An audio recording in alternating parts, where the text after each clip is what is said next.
By now, most people had forgotten about the news, and the weekend was to become about someone else, one of the most unpredictable people you would ever be likely to meet.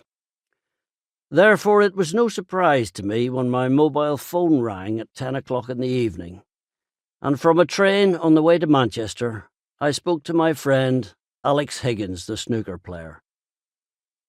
Alex has the ability to sound completely off his head and be completely compos mentis.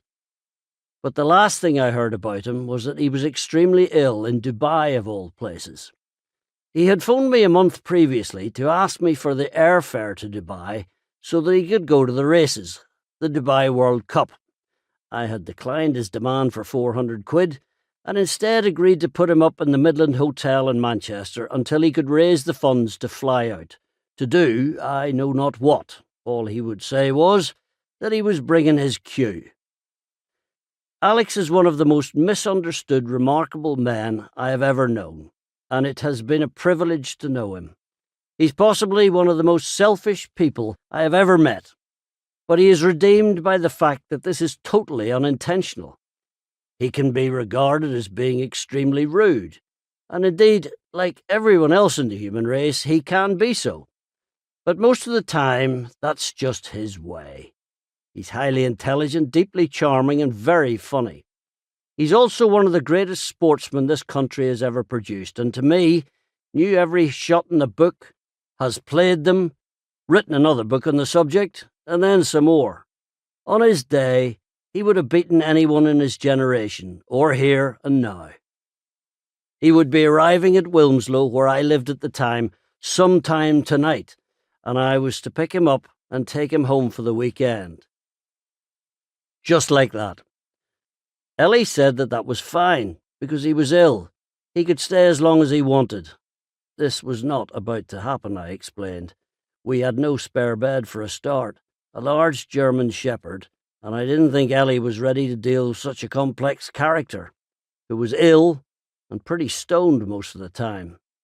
I would sort it out, and Ellie could meet him tomorrow, and she could decide on whether or not it would be a good idea. Alex had been taken ill in Dubai and had run out of his medication. He looked awful in the picture I had seen of him in the mail, but I had seen Alex ill before, and he had a great knack of recovering in a matter of hours and returning to, not quite the picture of health, but for Alex pretty damn good.